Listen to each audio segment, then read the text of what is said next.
This is Democracy Now!, democracynow.org, The Quarantine Report. I'm Amy Goodman. We're broadcasting from the epicenter of the pandemic, New York City, but we're going to end today's show in Florida, where the Miami Police Department is under fire after a video surfaced of an officer handcuffing and detaining an African-American doctor outside his home on Friday. The man, Armen Henderson, was wearing a mask and preparing for a volunteer shift helping protect homeless people from the spread of COVID-19 when a patrol car pulled up to his home. Surveillance video from Dr. Henderson's house shows him loading a van with supplies before the encounter. Dr. Henderson says the police officer handcuffed him after accusing him of littering and then asking for identification, which Henderson did not have on him. The officer was not wearing a mask. Dr. Henderson was. He had to yell to his wife inside their home to present identification before the officer finally released him. On Saturday, Miami Police Chief has ordered an internal investigation into the incident. The officer involved has not been identified. The encounter sparked widespread outrage and comes as African-American men report fears of increased racial profiling when they're following the CDC's suggestion that people wear masks in public. For more, we go to Miami to speak with Dr. Armen Henderson, an internal medicine physician, assistant professor of medicine at the University of Miami, also an organizer with Dream Defenders. He was recently profiled by the Miami Herald. Welcome to Democracy Now!, Dr. Henderson. Tell us in your own words what you were doing on Friday, and then what happened? Yeah, so I was pretty much just putting tents in my car, you know, I was loading other supplies into my van, and you know, while I was doing that, I noticed that the police officer rode down the street, that a cross-section of my block, one way, really slow, and then he came back around the street the other way and basically turned down my block. And he pulled up next to me, questioning me if I lived there, if I worked here. I told him that I lived there. I told him what I was doing. I told him that, you know, where I was putting the boxes was where the city of Miami comes to pick up our trash every week. For example, they're here this week, and people on my block are putting trash in the same place that I put the boxes, you know, on Friday. And he just, at some point, he just didn't believe what I was saying, or he thought that I was being disrespectful, and decided to get out of the car and escalate the situation. Once he got out of the car, go ahead. Keep going. Once he got out of the car, you know, he asked me for ID, which I said I didn't have. And, you know, I was trying my best to keep cool during the situation and, you know, remain steadfast on what I was doing, which was to be, you know, at downtown Miami delivering food and tents to homeless individuals that live downtown. And so I pretty much went ahead and continued to do what I was going to do, because I didn't know where this encounter was going. And then he just decided to put cuffs on me, basically. Once he put cuffs on me, I called for my wife. She came out and pretty much de-escalated the situation. But even before she came, he was like inches from my face, basically yelling that I should call him Sergeant, I should call him Sir.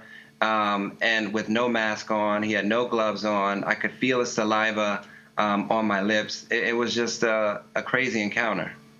I mean, this is such a horrific situation. It reminded me so much of Professor Henry Louis Gates of Harvard, who was on his front porch when the police came and challenged him and arrested him, came into his house. So you're wearing a mask.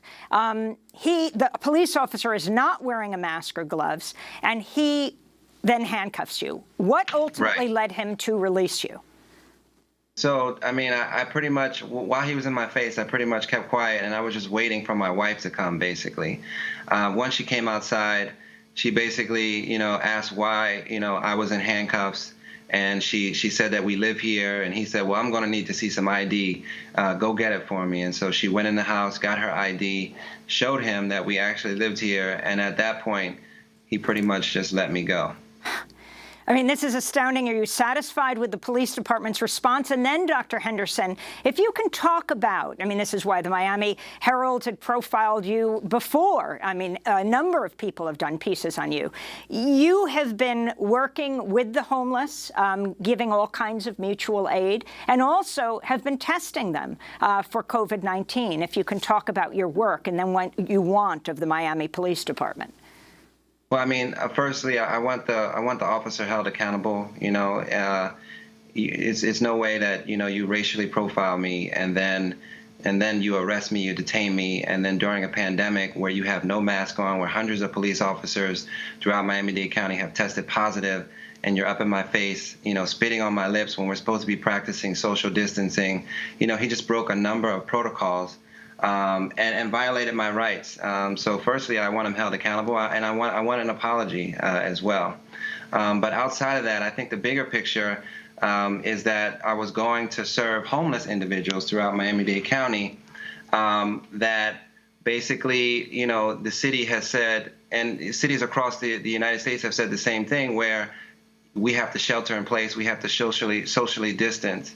And for someone who doesn't have a house, for someone who lives unsheltered, it's very impossible to do those things. And in a pandemic, these are the most vulnerable individuals. These are the individuals who we're supposed to be paying the most attention to, because these are the individuals that sleep on buses, on bus stops, on benches, and they, because of that, when you're talking about public health response to a pandemic, you have to focus on those individuals who are using the public spaces the most. And can you talk about you testing them and the response of unhoused people to you testing them?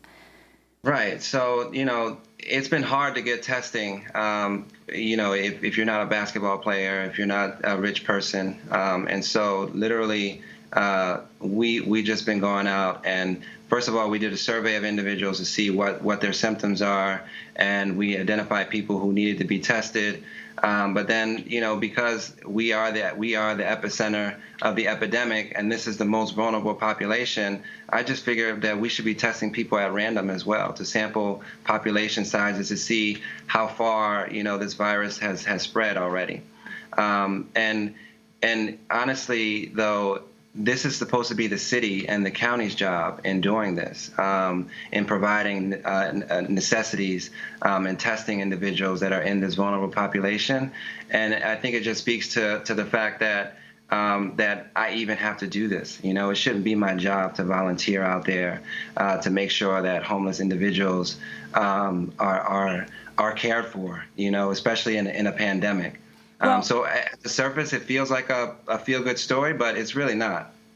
Well, Dr. Armen Henderson, I want to ask if you can stay with us for a few more minutes. We're going to continue our conversation about your work with the unhoused and your detention. Dr. Armen Henderson, internal medicine physician, assistant professor of medicine at the University of Miami, handcuffed by the Miami police. I'm Amy Goodman. We'll put part 2 at democracynow.org.